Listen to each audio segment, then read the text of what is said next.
Welcome all, my name is Krishna Mohan and you are watching KM Talks. In today's video, we will gonna discuss about the Narada bribery case. ठीक है, सोमवार की news है और इस पे जिसकी वजह से काफ़ी भूचाल आ गया है बंगाल की पॉलिटिक्स में, बंगाल की राजनीति में। ठीक है, तो यहाँ पे हुआ क्या, सोमवार को सेंट्रल सीबीआई ने 4 लीडर्स को अरेस्ट किया है, फिरहाद हकीम एंड सुब्रता मुखर्जी। ठीक है, और जिसके अंदर टीएमसी के 2 एमएलए भी हैं। टीएमसी के एक एमएलए हैं मदन मित्रा और एक फॉर्मर मेयर हैं कलकत्ता के, जिनका नाम है सोवान चट्टोपाध्याय। इन चारों को नारदा ब्राइबरी केस में अरेस्ट किया गया है सीबीआई द्वारा। ठीक है, और ये कैसे हुआ, the move comes day after governor. ठीक है, गवर्नर ने, जो बंगाल के गवर्नर हैं जगदीप धांकर, उन्होंने अपनी कंसेंट दे दी सीबीआई को कि आप इन चारों लीडर के खिलाफ अपनी चार्जशीट फाइल कर सकते हो। ठीक है, और जिसपे इनके खिलाफ जो भी एक्शन लेना आप वो ले सकते हो। ठीक, तो देखिए ये तो मोटा मोटी बात हो गई है कि हुआ क्या है। और जैसे ही वो अरेस्ट हुए तो इसके बाद काफ़ी भीड़ लगी, टीएमसी समर्थक सीबीआई ऑफिस पहुंच गया, वहाँ पे ममता बनर्जी पहुंच गई और वो कहने लगी हमको अरेस्ट करिए। तो इसके बाद काफ़ी पत्थरबाजी हुई, टीएमसी लीडर्स ने सुरक्षा वालों के ऊपर काफ़ी पत्थर बरसाए। तो ये अलग मैटर है, हम लोग आज बात करने वाले हैं नारदा स्टिंग ऑपरेशन की। तो देखिए ये चारों मिनिस्टर्स हैं, ये एक पार्ट थे नारदा स्टिंग ऑपरेशन में। ठीक है, और जो नारदा स्टिंग ऑपरेशन था वो रिलीज़ किया गया था 2016 में, जब जैसे ही 2016 में असेंबली इलेक्शन हुए थे विधानसभा के, उसके बाद रिलीज़ किया गया था टेप को। ठीक है, ठीक 2016 में इसको रिलीज़ कर दिया गया था असेंबली इलेक्शन आने के बाद। The Calcutta high court had ordered CBI probe in sting operation in March 2017। Calcutta high court ने सीबीआई को 2017 में, मार्च 2017 में इनके खिलाफ एक्शन लेने को कहा था। कलकत्ता हाई कोर्ट ने सीबीआई को इस पूरे ऑपरेशन में जो भी इन्वॉल्व थे उनके खिलाफ एक्शन लेने को हाई कोर्ट ने मंजूरी दे दी थी मार्च 2017 में। ठीक, अब हम बात करते हैं कि एक्चुअली ये केस क्या है, what is a Narada case. देखिए नारदा केस, एक नारदा, पहले बताओ नारदा है क्या। नारदा एक न्यूज़ ऑर्गेनाइजेशन है। The Narada sting operation was conducted by the Narada news founder Matthew Samuels, इनका नाम याद रखिएगा, for over 2 years in the West Bengal. पिछले 2 साल से ये मैथ्यू सैम्यूल हैं जो कि नारदा न्यूज़ फाउंडर के मेंबर हैं। ठीक है, जिन्होंने फाउंड किया नारदा न्यूज़ को, उनके मेंबर हैं ना मैथ्यू सैम्यूल, जिन्होंने ये पूरा स्टिंग ऑपरेशन को कंडक्ट किया था। और स्टिंग ऑपरेशन कंडक्ट कब हुआ गया, ये स्टिंग ऑपरेशन कंडक्ट हुआ 2014 में फॉर द न्यूज़ मैगजीन तहलका। किसके लिए कंडक्ट हुआ था, न्यूज़ 2014 में कंडक्ट हुआ था, किसके लिए, फॉर द न्यूज़ मैगजीन तहलका। और उसके बाद it was published on a private news website Narada few months before the 2016 West Bengal assembly election.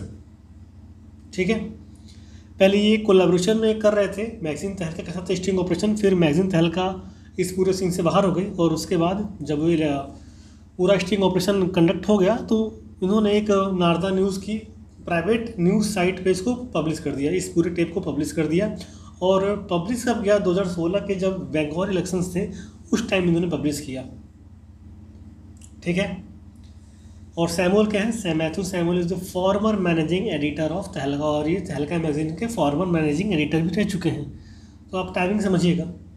ठीक है, देखिए इस ऑपरेशन में हुआ क्या था, कैसे किया गया था। As a part of the operation Samuel ने एक झूठी कंपनी यहाँ बनाई इम्पैक्स कंसल्टेंसी सॉल्यूशन के नाम से, और उन्होंने काफ़ी सेवरल टीएमसी मिनिस्टर्स को अप्रोच किया and asking them for a favour in return of money. उन्होंने काफ़ी टीएमसी मिनिस्टर्स, एमपीज और लीडर को अप्रोच किया और उनसे कुछ फेवर मांगा इन रिटर्न ऑफ मनी, मतलब वो पैसा देगा और उसके पक्ष मिनिस्टर्स उसके लिए कुछ करेंगे। उन्होंने ऐसा रखा था, प्रस्ताव रखा था उनके सामने। ठीक है, मैथ्यू सैमुअल ने ऐसा उनके साथ प्रस्ताव रखा था। ये 52 घंटे की एक बहुत बड़ी फुटेज है, इसमें काफ़ी लोग के नाम है, आप देख सकते हैं, मुकुल रॉय, सौगता रॉय, खालकोली घोष, दस्तीदार, प्रसून बनर्जी, आप नाम पढ़ सकते हैं इसमें। ठीक है, काफ़ी लोग के नाम इसमें हैं, ये बात ही बात है। ठीक है, अब देखिए यहाँ पे हुआ क्या है, ये सब होने के बाद, ठीक है, देखिए यहाँ पे स्टेट गवर्नमेंट ने ही फिर क्या किया, स्टेट गवर्नमेंट ने ही मैथ्यू सैमुअल के ऊपर प्रूव कर दिया, उनको अरेस्ट कर दिया under the section of 469 forgery to harm reputation, 500 defamation, 120 B criminal conspiracy.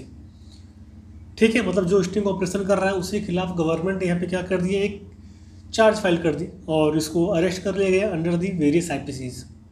ठीक है, 469 forgery to harm reputation, defamation, criminal conspiracy. ठीक है, on August 5, 2016 the high court stayed the state probe for ad infinitum observing that police can not run a concurrent investigation along with the court monitored probe.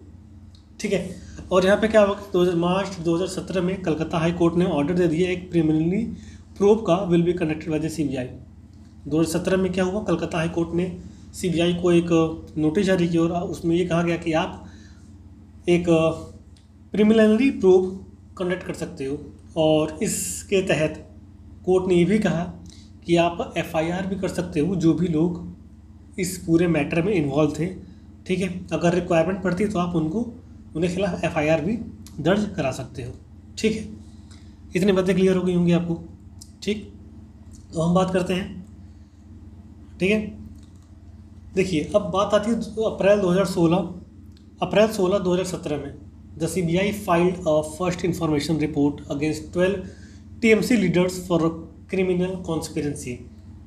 पिछले side में देखेंगे तो 17 मार्च 2017 को आदेश आया high court द्वारा, Calcutta high court द्वारा, कि आप लोग एक्शन ले सकते हो। सीबीआई को कहा कि आप एक्शन ले सकते हो और अगर ज़रूरत पड़े तो आप जितने भी मेंबर्स इसमें इन्वॉल्व हैं उनके खिलाफ एफआईआर दर्ज कर सकते हो। ठीक है, मार्च में हुआ।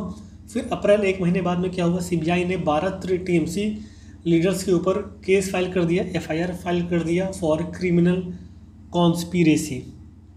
The CBI also subsequently summoned all the leaders involve to assist in the investigation, मतलब सबको बुला भी लिया ताकि वो लोग इस इन्वेस्टिगेशन में कुछ असिस्ट कर सकें। ठीक है, और जो 12 लोग बुक हुए थे वो under section 120B of IPC criminal conspiracy, section 13(2), 13(1)D and section 7 of prevention of corruption act. क्योंकि ये पैसों का मामला था तो यहाँ पे इन्फोर्समेंट डायरेक्टरेट भी इन्वेस्टिगेशन कर रहा था पैरेलल में। ठीक है, पैरेलल कर रहा था। The Enforcement Directorate is also running a parallel investigation. It has lodged a case but misappropriation of public funds under Anti-Corruption Act and has issued multiple summons to the accused and Samuel himself. क्योंकि पैसों का मामला था तो यहाँ पे इसलिए enforcement directorate भी एक अपनी इन्वेस्टिगेशन को पैरेलल में रन कर रहा था। ठीक है, क्योंकि इस केस में काफ़ी सारे लोकसभा के मेंबर्स भी इन्वॉल्व थे तो लोकसभा ने एक अपनी कमेटी बना ली थी to determine the person committed a breach of privilege of the house concern. ठीक है, तो मतलब लोकसभा ने यहाँ पे एक अपनी कमेटी बना ली थी, लोकसभा एथिक्स कमेटी जिसका नाम था, इस्टेब्लिश की गई थी to initiate a probe to determine if the person committed a breach of privilege of the house concern. The committee sat only once after the incident. देखिए, इंडिया में कोई भी चीज़ शुरू हो तो जाती है लेकिन ख़त्म नहीं हो पाती, तो जब से ये कमेटी बनी तब से केवल वो कमेटी केवल एक ही बार मीटिंग में किया उन्होंने इस पूरे मुद्दे पे। ठीक है, अब थोड़ा बीजेपी के एंगल देखते हैं, इसमें बीजेपी के लीडर कौन कौन से इन्वॉल्व थे। देखिए, ऑल दो मुकुल रॉय थे 2016 की बात करते हैं तो वो टीएमसी में थे, लेकिन इस टाइम वो बीजेपी में आ गए हैं। And who is now the national vice president of the BJP was not accepting cash in the video में वो कैश लेते नहीं पाए गए थे, लेकिन he was asking Samuel to visit his party office with the promised cash. But वो कह रहे थे कि सैमुअल से कि वो उनके पार्टी का ऑफिस जाए और जो उन्होंने कैश का मतलब जितना कैश उनको चाहिए वहाँ पे जाके वो कैश दे दें। ठीक है, शुभेंदु अधिकारी भी जिससे हैं इस नाम बीजेपी लीडर, पहले वो टीएमसी में थे लेकिन अब फिलहाल वो बीजेपी में आ गए हैं। Is the leader of the opposition in the state assembly. इन्होंने इस बार के असेंबली इलेक्शन में ममता बनर्जी को हराया भी है। सुभाष चटर्जी भी हैं जो कि उस टाइम बीजेपी में थे, टीएमसी में थे सॉरी, लेकिन इस टाइम प्रेजेंटली बीजेपी में हैं। 2019 तक बीजेपी में थे लेकिन उन्होंने इस साल बीजेपी क्विट कर दी क्योंकि उनको टिकट्स वगैरह नहीं मिले हैं। ठीक है, हम लोग देखेंगे क्या गवर्नर के पास इतनी पावर है कि वो इनके खिलाफ जो लीडर्स उनके खिलाफ एक्शन के लिए सीबीआई को बोल सकता है। तो जी हाँ, बिल्कुल गवर्नर के पास ये पावर है। ठीक है, देखिए जितने भी स्टेट्स के मिनिस्टर होते हैं उनको नियुक्त करता है गवर्नर अंदर दी आर्टिकल ऑफ 164।